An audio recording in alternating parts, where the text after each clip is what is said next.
Hello, hello, my fellow sensitive people. Good morning from deep in the heart of West Hollywood, and I am in quarantine. I kind of have a heads up from everybody else in quarantine because I've been semi-isolated, slowly been going into isolation since I think the third week of February. So it's been good. In some ways, I'm actually enjoying this because I'm catching up on all my Netflix and my books, etc., etc. So, for those of you just tuning in, I do a meditation technique which is called heart-centered remote viewing, or I like to call it heart-centered remote viewing, and it's a 5-step technique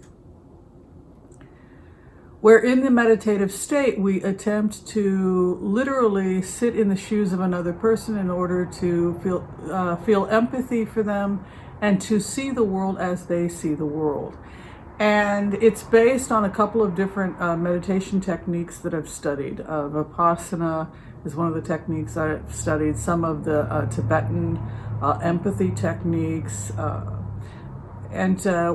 I found is that they all had core energetics as well, some of the healing techniques. They all seem to have what looks to be about 5 aspects, which is she's doing her thing, that's Mila. The first is we want to get the individual to be safe. Make sure you get yourself in a comfortable situation where you feel that you can do the work. The second is that we tell people to relax, put themselves in a relaxed state. You might want to focus on your breathing.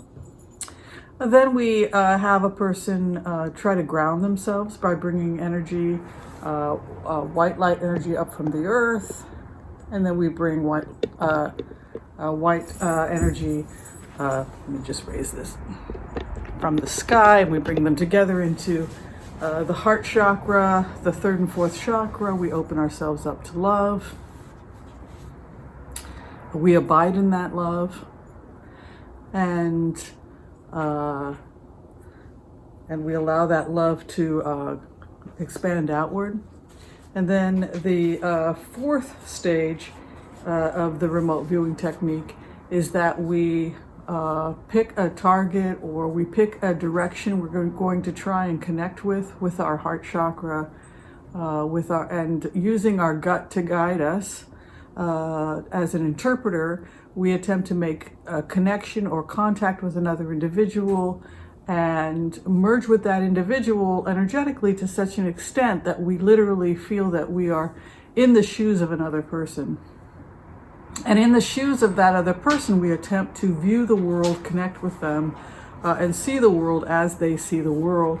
And this technique can be used in dialogue, it can be used in mediation. It's been used in some version or another by different communities for centuries. So in last night's remote, and I have to say, by the way, I used to be really upset when people would misunderstand what a remote view was and think that it was my opinion, and people would unsubscribe. They would scream at me, large caps, when they heard something they didn't like. And for a long time, I was really hurt that I was so misunderstood. But then I thought about it and I realized that maybe another way of viewing it is that it's a compliment, because it means that I have so put myself in the shoes of the other that I am perceived of as the other. So if people are getting angry and frustrated by the opinions that come out during a remote view, I take no responsibility. It's merely how I feel as I sit as that person. But I'm going to go ahead and consider it a compliment if anyone becomes angry and infuriated when I'm remote viewing somebody that you don't like and your buttons get pushed. So I apologize, but that's kind of how this works. So last night's remote, I did trying to focus on the economic impact of factory farming, wet markets, the socioeconomic implications to farmers, because of the health risk when we do have intensive factory farming, livestock, etc. And as I was focusing on this challenge and on the wet market, I found myself falling into the personality or the identity of the of a person who appeared to be a man in his 50s, perhaps the mid 50s. I couldn't tell the age, and he was a pig farmer. And so this is what I felt as the farmer. So if you know anything at all about livestock, selling livestock, please correct me if I got the remote wrong. But this is what I heard, what I saw, and what I felt as the farmer. Here's what I heard over and over and over again. The first thing I heard was, it's like it's not worth it anymore. This is the first thing I heard. He said, the government can shut the whole thing down, put a hold on the whole thing. Holds happen all the time, you just never hear about it. So what he's saying, what I'm hearing is that this individual is saying that they're trying to sell pigs, they're trying to sell their livestock, and the government will go in and they will detect that there's an upper respiratory infection that's going around, for example, with pigs, and so they will put a hold until they can find out what's going on. And so what the pig farmer told me is that they put holds all the time on livestock, but that the general public doesn't know anything about it. They don't want to spook the general public. And then what happens is, because there's a hold on the livestock, this is how it was explained to me,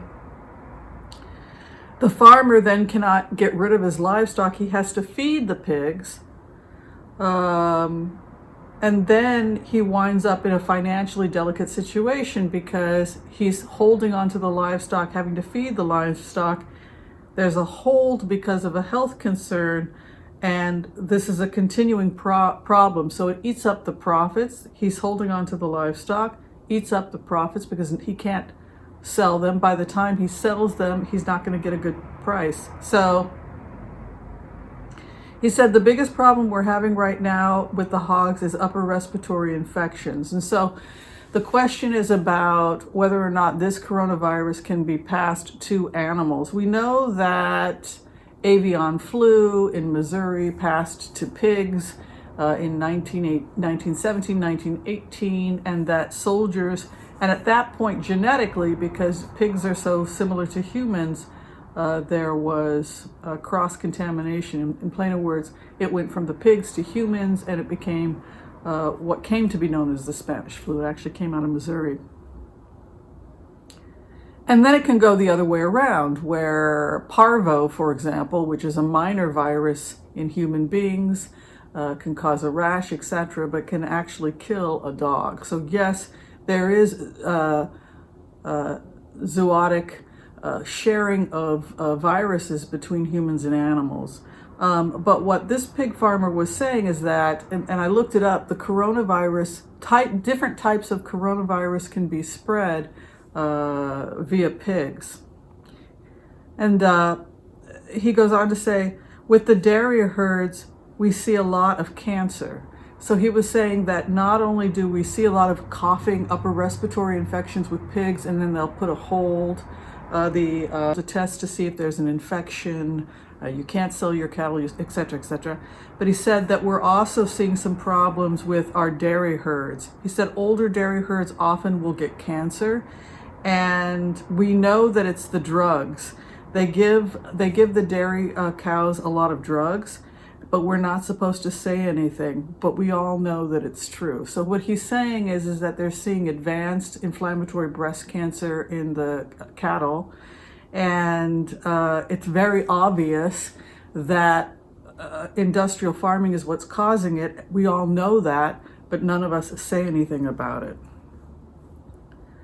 He said he's noticed since he was a child that animals and farming have changed quite a bit. And he said the animals today, the ones that we have bred for market today, are not as intelligent as animals used to be when I was younger. Perhaps it's because of a lack of stimulation and interaction with humans. And they are placid. He said that the animals are a lot more placid today than they were when we were younger, almost as if they have been bred to be that way. He described them as like almost in a catatonic sleep state, animals today. They never really wake up. They just eat, sleep, eat, sleep. They're not very alert. They're not as alert as when he was younger. There's an actual difference in affect between farm animals today and in a farm, 50 years ago, 60 years ago. So that was the first remote I did. It was on the factory farmer and how farmers today are going belly up because the overcrowding is causing holds on sales, infections in the animals. Then they can't sell the animals. Then they become bankrupted trying to feed the animals they can't sell, and it becomes this vicious cycle.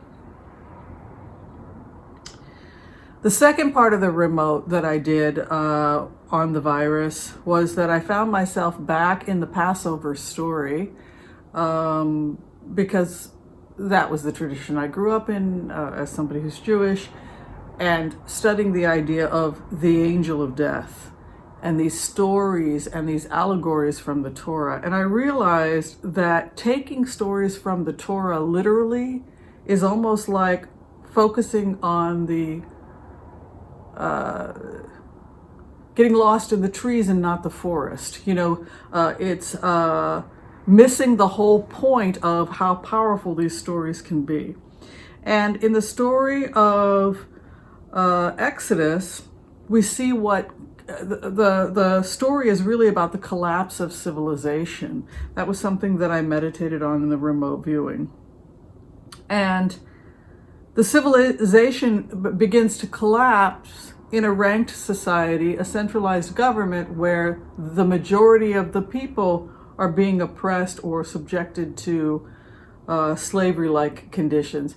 An example in the 20th century would be Russia prior to the Bolsheviks' revolution, in the sense that 90% of the people were living in poverty as serfs, didn't have enough food to eat, etc. And so what the story talks about is that in centralized governments where a large percentage of the civilization is oppressed, we will see a breakdown in the infrastructure because the people are not being taken care of. And with that with intensive farming came pestilence, right? And with the pest came fleas, and with the fleas came the plague. And we also see an imbalance in the biodiversity when we have intensive farming. We'll see pests, we'll see diseases, we'll see plagues, etc. So there's a relationship between the centralization of the government, the intensive farming, and an increase in certain diseases. So this is something that's happening in this story. And it's really the story of how when human beings begin to create a society where a large portion are subjected to this kind of socioeconomic condition, always results in a collapse. That's really kind of how I felt that's basically how I interpreted the story in the meditative state, that any society that oppresses its citizens in the way that they're not given basic general care and the infrastructure is not supported will inevitably lead to revolution and collapse and a public health crisis. The infrastructure will collapse and it will result in a public health crisis. That's the point of the story. That's the point of the allegory. And that is actually where we find ourselves. The the story is a warning of what happens when you stop taking care of your citizens. You don't take care of your citizens, you don't take care of your infrastructure. Inevitably, it will always lead to disease, decay, plague, etc. And that is precisely, again, where we find ourselves.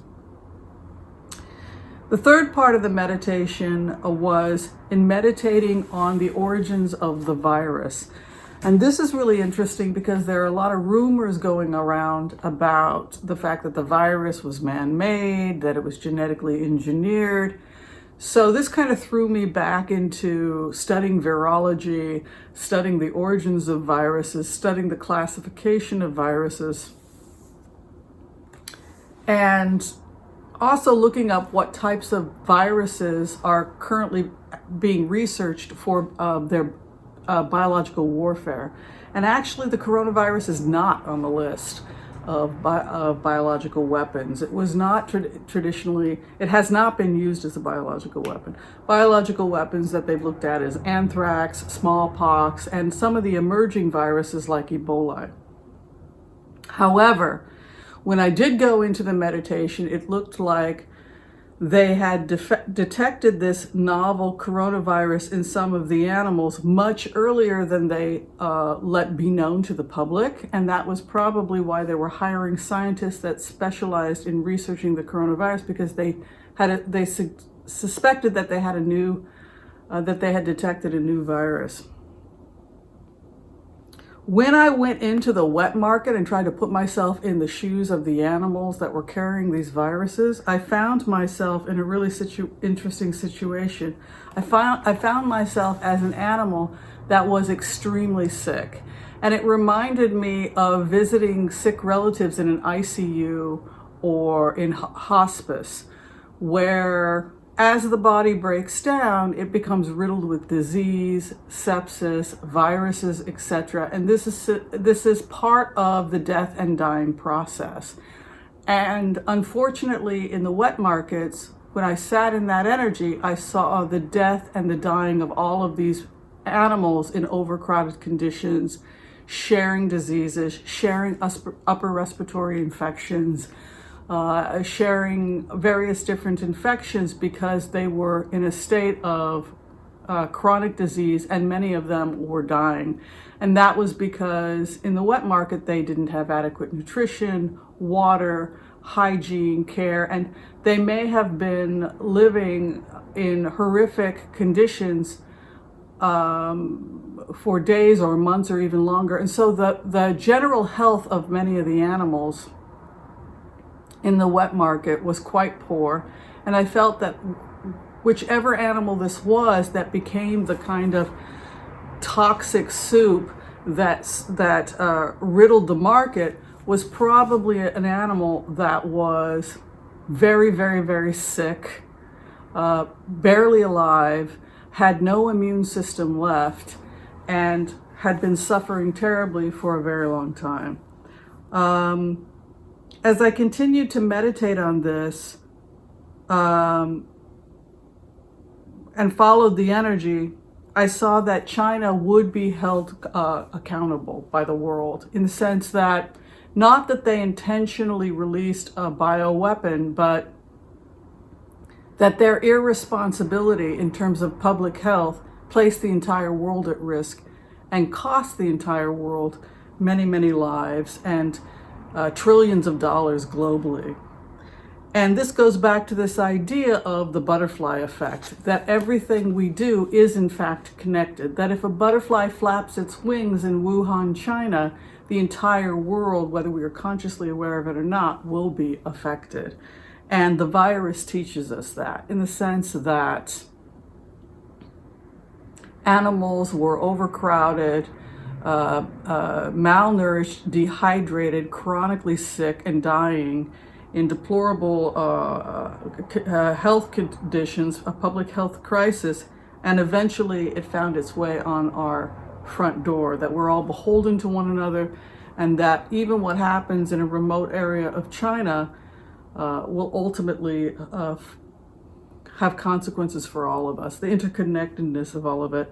And I think that what we will see is we will see China held responsible, and that they will have to pay partly I think the World Health Organization, the United Nations, there's going to be questions about this social contract that every country has to be willing to work together through organizations like the World Health Organization so that this never happens again. And when a country fails to live up to those standards, they will be held financially accountable for the consequences. And we will see China financially held responsible for this. I do think there's going to have to be some overall change.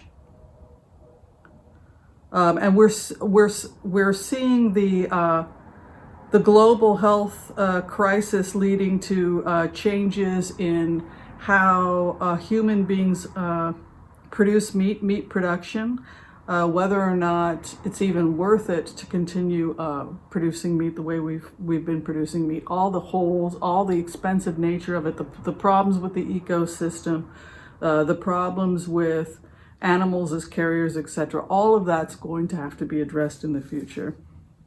All right, so those were last night's remote. I just wanted to do a basic video doing remotes rather than a live, because I know some people can't stay for the lives. All right, thanks for watching, everybody. This remote from my apartment, and we'll see you next time. Take care. Bye, everybody.